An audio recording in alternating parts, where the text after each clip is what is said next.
Okay, let's see. It's working on the camera there. It defaulted to the wrong camera.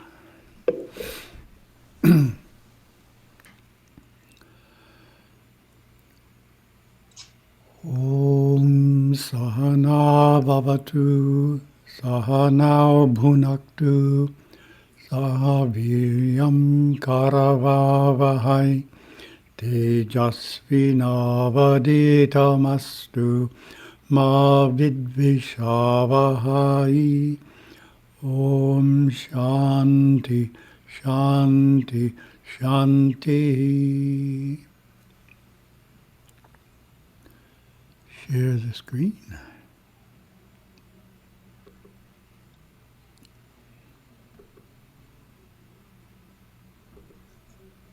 Okay, climbing the ladder of consciousness. Is that what you all see? Yes. It's very good.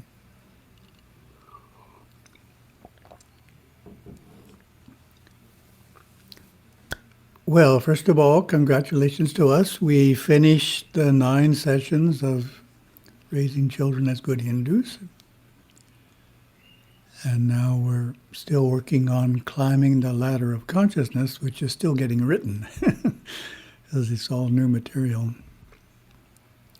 And this is the 5th in that series. That's our only topic for today.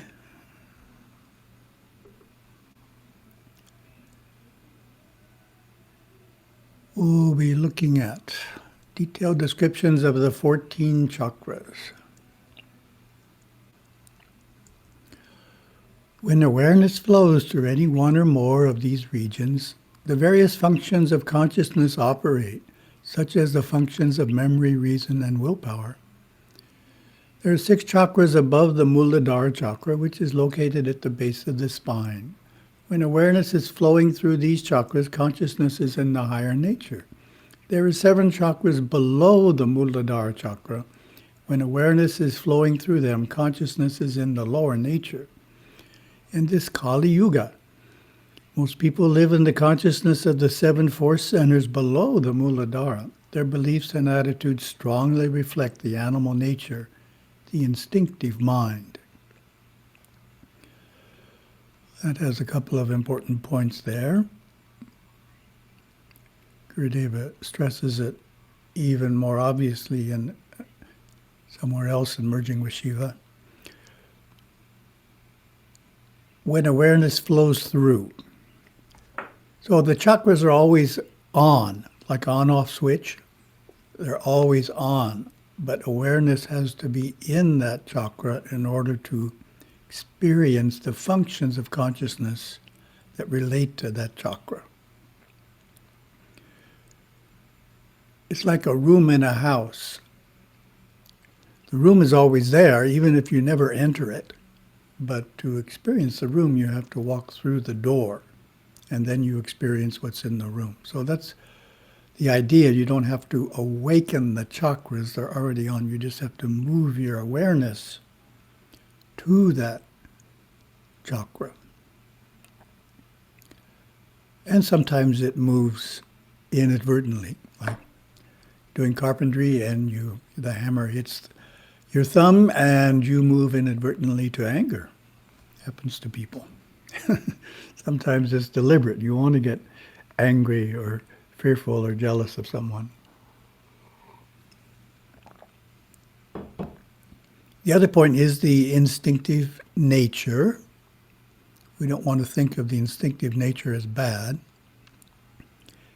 It's just a nature that comes along with having a physical body. So having a physical body is a good thing. It allows you to have experiences, interact with other people, and most importantly, allows you to unfold spiritually.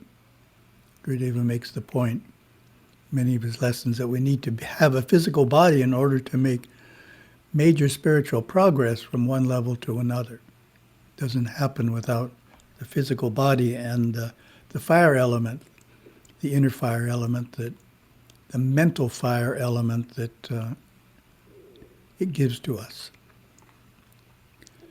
So we just need to learn to control it. It's not bad. Just need to control it. We want to lift our own consciousness and that of others into the chakras above the Muladhara. This brings the mind out of the lower nature into the higher nature. So that's self-evident for ourselves. We want to lift our own consciousness into the chakras above the Muladhara, but Gurudev is saying also that of others. So that's a very important attitude to have toward other people. We're trying to help them make progress as well. Sometimes the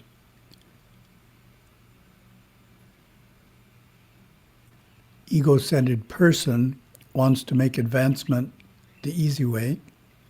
It's easier to advance if you can lower the status of other people, right? Then your status has improved without doing anything.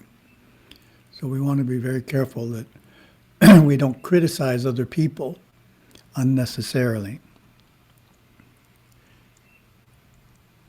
We do this through personal sadhana, prayer, meditation, right thought, speech, and action, and love for Lord Shiva, who is all in all.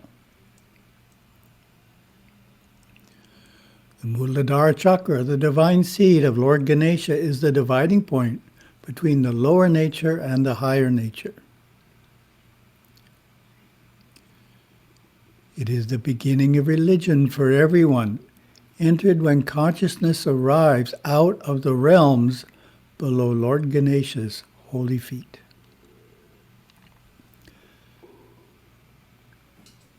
So this slide takes a little bit too long. I have to shorten it. It was created to go with text that's longer than this one. So those are the 4 petals of the Muladhara, and Ganesha is there. 7 higher chakras. The physical body has a connection to each of the 7 higher chakras through the plexus of nerves along the spinal cord and in the cranium. But of course the chakras themselves are in the astral body. As the Kundalini force of awareness travels along the spine, it enters each of these chakras, energizing them and awakening in turn each function. In any one lifetime, man may be predominantly aware in 2 or 3 centers, thus setting the pattern for the way he thinks and lives. He develops a comprehension of these 7 regions in a natural sequence, the perfection of one leading logically to the next.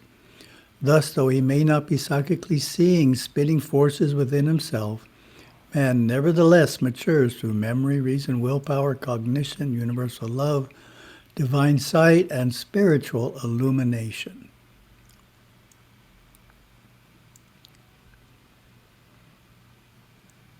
Oh, a little comment from me. In any one lifetime, man may be predominantly aware in 2 or 3 centers, thus setting the pattern for the way he thinks and lives. So, in our comparison to the ladder of consciousness, you can't stand on 3 rungs at the same time. So the simple way of looking at it is, if you're predominantly functioning in 3 chakras, you're standing on the middle one. And then sometimes you move up 1 rung and sometimes you move down 1 rung. So you're functioning in a range of 3 rungs, but the middle one is the one you're standing on. The Muladhara chakra is the memory center located at the base of the spine and is physically associated with the sacral plexus. Mula means root and Adhara means support. So this is called the root chakra. Its color is red. It governs the realms of time and memory, creating a consciousness of time through the powers of memory. Whenever we go back on our memory patterns, we are using the forces of the Muladhara chakra. This chakra is also associated with human qualities of individuality, egoism, physicality, materialism, and dominance. Man lives mostly in this chakra during the first 7 years of life, acquiring language skills, relationships, and cultural ways. This center has 4 petals or aspects, one of which governs memories of past lives. The other 3 contain the compiled memory patterns and interrelated karmas of this life. Well, that's where past lives are stored. One of those petals. Gurudeva describes individuals living in the Muladhara. You have seen many people living totally in the past. It's their only reality. They are always reminiscing. When I was a boy, we used to. Why, I remember when. It wasn't like this a few years ago. On and on they go, living a recollected personal history and usually unaware that they have a present to be enjoyed and a future to be created. On and on they go, giving their life force energies to the task of perpetuating the past. The Muladhara forces are not negative forces, used and governed positively by the higher centers. The powers of time, memory, and physicality are transmuted into the very fuel that propels awareness along the spinal climb and into the head. Similarly, the mature lotus blossom cannot in wisdom criticize the muddy roots far below, which after all sustain its very life. Good point. Swadhisthana, the center of man's reasoning faculties, lie in the second, or hypogastric plexus below the navel. It is termed Swadhisthana, which in Sanskrit means one's own place. Its color is reddish orange. Once the ability to remember has been established, the natural sequence is reason, and from reason, read that again. Once the ability to remember has been established, the natural consequence is reason, and from reason evolves the intellect. Reason and intellect work through this center. We open naturally into this chakra between the ages of 7 and 13.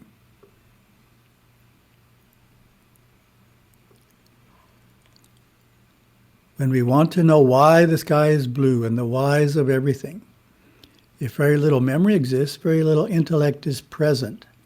In other words, reason is the manipulation of memorized information. I really like that one. Reason is the manipulation of memorized information. We categorize it, edit it, rearrange it, and store the results.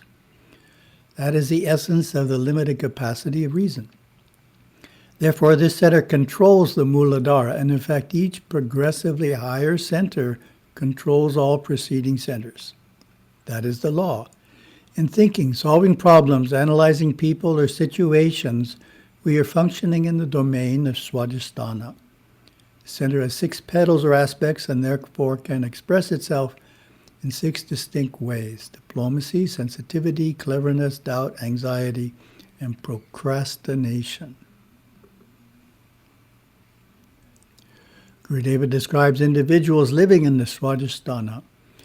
These aspects or persona would seem very real to people living predominantly in this chakra.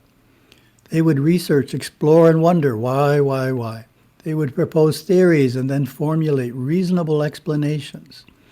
They would form a rigid intellectual mind based on opinionated knowledge and accumulated memory, reinforced by habit patterns of the instinctive mind. Within the third center, called the Manipura chakra, are the forces of willpower. Mani means gem, and Pura means city. So Manipura signifies the jeweled city. Its color is yellow. It is represented in the central nervous system by the solar plexus, where all nerves in the body merge to form what has been termed man's second brain. This is significant for, depending on how energy is flowing, the forces of will from this chakra add power either to worldly consciousness through the first 2 centers, or to spiritual consciousness through the 4th and 5th centers. Young adults from 14 to 21 discover willpower, willfulness, and individuality as this chakra unfolds. And as all parents know, things start to get different in age 14. Willfulness.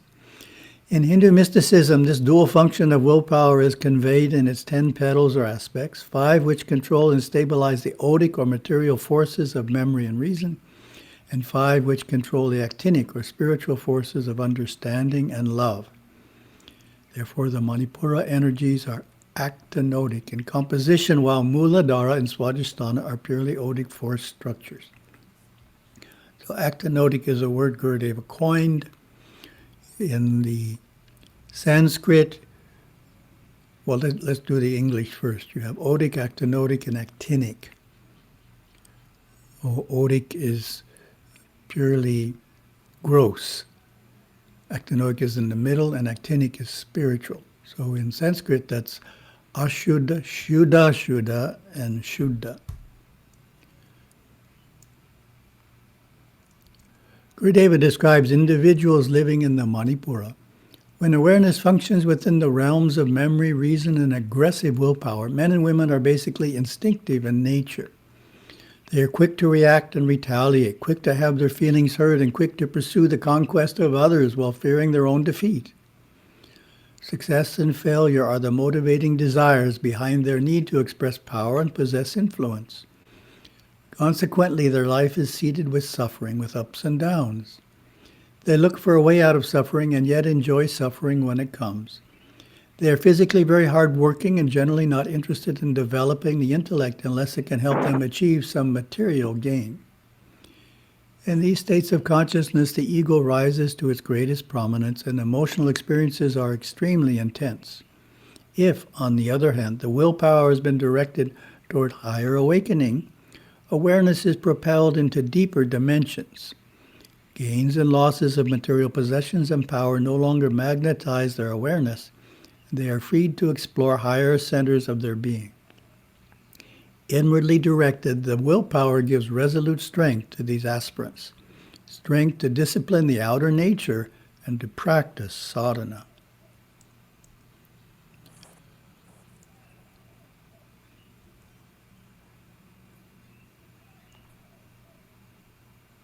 With the spiritual will aroused, awareness flows quite naturally into the Anahata chakra, the heart center governing the faculties of direct cognition or comprehension.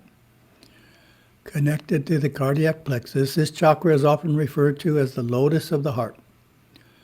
Life for seekers in this chakra is different than for others. It is in Anahata, literally unstruck sound, that the aspirant attains his mountaintop consciousness. Important perspective to be able to attain. Instead of viewing life in its partial segments, like seeing just the side of the mountain, he raises his consciousness to a pinnacle from which an objective and comprehensive cognition of the entirety is the natural conclusion. Man usually awakens into this region of cognition around age 21 to 28. Its 12 petals imply the faculty of cognition can be expressed in 12 distinct ways, or through as many masks or persona. Its color is a smoky green. People with the Anahata chakra awakened are generally well-balanced, content, and self-contained. More often than not, their intellect is highly developed and their reasoning keen. The subtle refinement of their nature makes them extremely intuitive, and what is left of the base instincts and emotions is easily resolved through their powers of intellect. So, really have the instincts under control from that chakra. Gurudeva describes individuals living in the Anahata, uninvolved in the seemingly fractured parts. He is able to look through it all and understand, as though he were looking into a box and seeing the inside, the outside, the top, and the bottom all at the same time. It looks transparent to him, and he is able to encompass the totality in one instantaneous flash of direct cognition. He knows in that split second all there is to know about a subject, and yet would find it difficult to verbalize that vast knowing. Various highly endowed psychics are prone to utilize this force center, for such powers as healing are manifested here. It is important that the serious aspirant gain enough control of his forces and karmas to remain stabilized at the heart center. This should be home base to him, and he should rarely or never fall below the Anahata in consciousness. Only after years of sadhana and transmutation can this be attained. But it must be attained, and awareness must settle here firmly before further unfoldment is sought.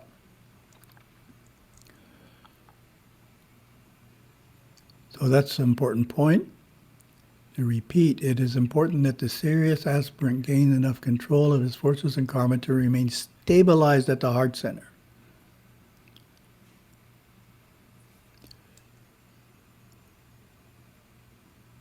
So that's the goal. And that's really the basis of meditating, utilizing the Shum language, is we're in that center. And ideally, we're not just in that center when we're meditating, but the goal is to be able to stay in that center all throughout the day. Of course, that can be a challenge, but it's very interesting. We tend to get upset or pulled out of that state of consciousness by the same type of things. So if we can learn to identify those things one by one and learn to react to them differently, then it's easier to stay in that state all day long unless some major catastrophe happens. Universal or divine love is the faculty expressed by the next center called the Vishuddha chakra. This center is associated with the pharyngeal plexus and the throat. Vishuddha means sheer purity. This center is associated with blue, the color of divine love. Whereas the first two centers are predominantly odic force in nature, and the third and fourth are mixtures of odic and a little actinic force, Vishuddha is almost a purely actinic force structure. Reminder, actinic means spiritual. So it's almost a purely spiritual force structure. On a percentage scale, we could say that the energies here are 80% actinic and only 20% odic.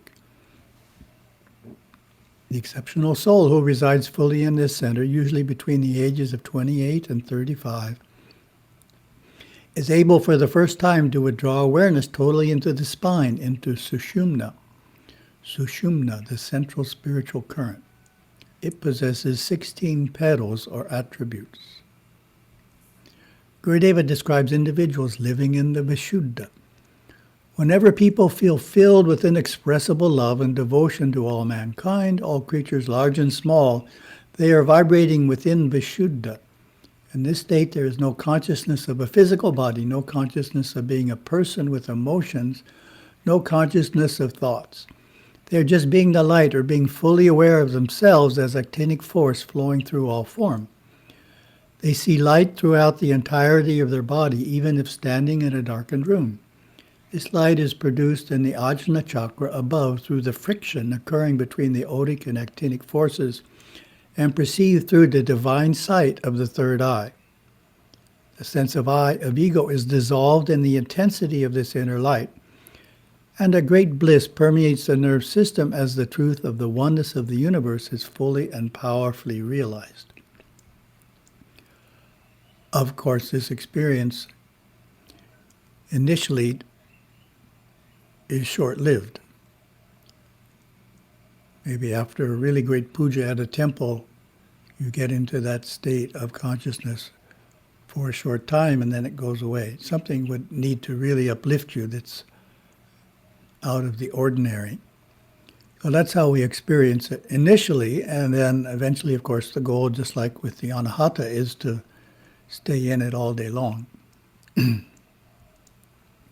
6 force centers, Ajna, the third eye. Ajna chakra means command center and grants direct experience of the divine, not through any knowledge passed on by others, which would be like the knowledge found in books. Magnetized to the cavernous plexus and to the pineal gland and located between the eyebrows, the Ajna chakra governs the superconscious faculties of divine sight within man. Its color is lavender. We open naturally into this chakra between ages 35 and 42. Of its 2 petals or facets, one is the ability to look down, all the way down to the 7 talas or states of mind below the Muladhara, and the other is the ability to perceive the higher spiritual states of consciousness all the way up to the 7 chakras above the Sarasvara, which we're not dealing with in this series. Thus, Ajna looks into both worlds, the odic astral world, or Antarloka, and the actinic spiritual world, or Shiva Loka. It therefore is the connecting link, allowing the yoni to relate the highest consciousness to the lowest in a unified vision. This center opens fully to the conscious use of man after many experiences of nirvikalpa samadhi. Self-realization resulting in total transformation have been attained, although visionary insights and particularly inner light experiences are possible earlier. So visionary insights means if you see the deity's personal form, that's how you're doing it, Ajna chakra. and look into the Shivaloka and see the deity. Gurudeva describes individuals living in the ajna. The composition of this chakra is so refined, being primarily of actinic force, that a conscious knowledge of the soul as the scintillating body of pure energy or white light is its constant manifestation. From here, man peers deeply into the mind's substance, seeing simultaneously into the past, the present, and the future, deeper into evolutionary phases of creation, preservation, and destruction. He is able to travel consciously in his inner body to enter any region of the mind without barrier and to reduce through his samyama, contemplation, all form to its constituent parts. Sahasrara, or crown chakra, is the thousand-spoked wheel, also known as Sarhasradala Padma, thousand-petaled lotus. The Sahasrara chakra's color is gold. Here the soul dissolves even blissful visions of light and is immersed in pure space, pure awareness, pure being. Within the Sarasvara is the Brahmarandra, or door of God, an aperture in the Shushumna nadi through which the Kundalini exits the body, catapulting the mind beyond and into Nirvikalpa Samadhi, and the truly pure spirit escapes the body at death. We open naturally into the crown chakra between ages 42 and 49. Actually, according to the ancient mystics, it has 1,008 aspects or attributes of the soul body. However, these persona are transparent, a crystal clear white light ever present, shining through the circumference of the golden body, which is polarized here and which seems to build and grow after many experiences of sustained Nirvikalpa Samadhi, manifesting a total inner and outer transformation. Gurudeva describes individuals living in the Sarasvara. The crown chakra is the accumulation of all other force centers in the body, as well as the controlling or balancing aspect of all other sheaths or aspects of man. It is a world within itself. When the yogi travels in high states of contemplation, when he is propelled into vast inner space, he is simply aware of this center in himself. In such deep states, even the experience of light would not necessarily be seen, since light is only present when a residue of darkness is kept, or since light is the friction of pure actinic force meeting and penetrating the magnetic forces. In the Sarasvara, the yoni dissolves even blissful visions of light and is immersed in pure space, pure awareness, pure being. Once this pure state is stabilized, awareness itself dissolves and only the self remains. This experience is described in many ways, as the death of the ego, as the awareness leaving the mind form through the door of Brahman, the Brahmarandra at the top of the head, and as the inexplicable merger of the Atman, or soul, with Shiva, or God. Oh, those are the 7 higher chakras. 7 lower ones is much shorter.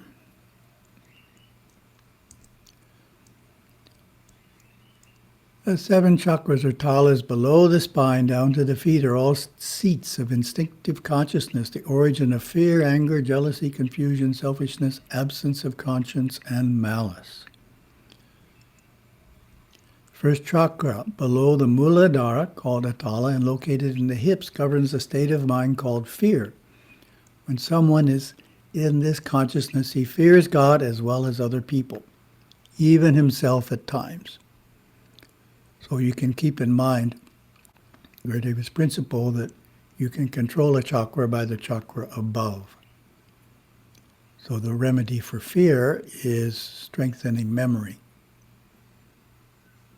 utilizing memory in a positive way, strengthening it, memorizing scripture, etc. Can pull us out of fear. In the chakra below that, called Vitala and located in the thighs, anger predominates. Anger comes from despair or the threatening of one's self-will. When people are in the consciousness of this chakra, they are even angry at God With their wrath, they often strike out at those around them, leaving a trail of hurt feelings behind them. From sustained anger arises a persistent, even burning sense of resentment. Third chakra below the Muladhara, called Sutala and located in the knees, governs jealousy. Jealousy is actually a feeling of inadequacy, inferiority, and helplessness. When mixed with anger, it causes terrible reactions within the nerve system of the astral body. When people are in the consciousness of this chakra, they often deny the existence of God and are contentiously combative with one another. Fourth chakra below the Muladhara, called Talatala, located in the calves, governs chronic mental confusion and unreasonable stubbornness. This state of consciousness is born of the sole motivation of self-preservation. Fifth chakra below the Muladhara, called Rasatala and located in the ankles, is the true home of the instinctive mind. When people are in the consciousness of this chakra, they see to the well-being of number one first: me, myself, and I. Memory, reason, willfulness, thoughts, feelings, and actions without conscience are all motivating factors here, governed by anger and fear. To this state of mind, jealousy, anger, and fear are experienced as intense, even high states of consciousness. There are even philosophies that have been conceived based on the states of consciousness experienced in these 5 centers below the Muladhara. One of these is existentialism. Many true atheists reside in the 5th chakra below the Muladhara, and it is in this chakra that a great part of the mass consciousness resides at this time in the Kali Yuga. 6th chakra below the Muladhara, called Mahatala, located in the feet, is theft without conscience. Persons living here feel that the world owes them a living. They simply take what they justify to be theirs anyway. The 7th chakra below the Muladhara, called Patala and located in the soles of the feet, governs revenge, murder for the sake of murder, malice expressed through the destruction of others' goods, properties, minds, emotions, and physical bodies. Hatred abides here. Malice reigns supreme. This is the consciousness of terrorists and those who support terrorists with vigor and enjoy them from afar, their every killing, rape, and torturous act. Reason seldom influences those who live in this state of mind. From here at the bottom, there is no other way to go. The only way is up. Evolution takes its toll in bringing the consciousness of these wanton souls up and up into personal ego and some semblance of self-esteem, and then up into the ability of being jealous, then up into the conquest of their fears and memory of their past actions. Fearful that these horrific events might be repeated, then finally ascending into memory and reason, then into willpower and the Manipura chakra. Here they may become religious, repentant, resistant to ever wanting again to face the experiences they look back at constantly and cry about in their remorse.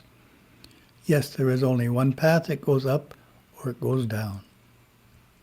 Here in the Manipura chakra, which coordinates with the chakra of memory, they are ready to practice prayachitta, penance, whatever it takes to extract the emotion from the memories which are tangled together deep in the subconscious.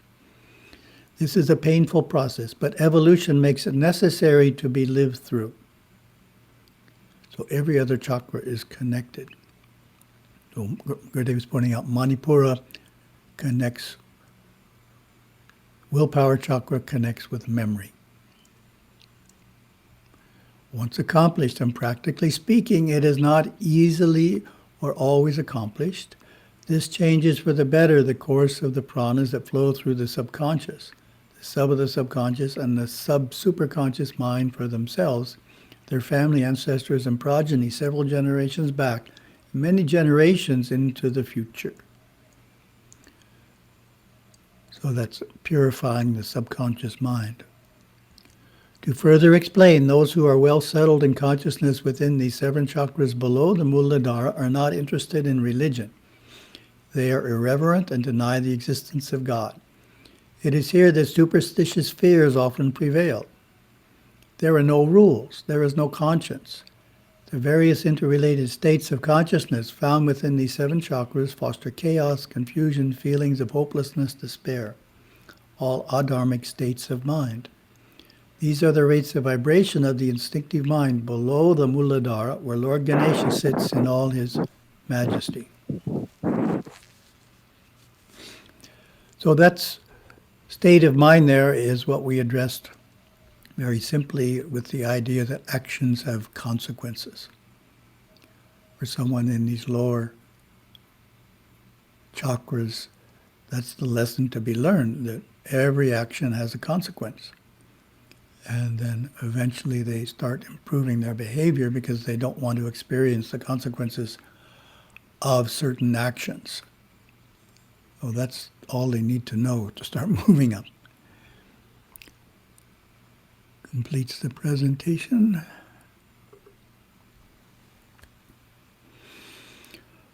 Oh.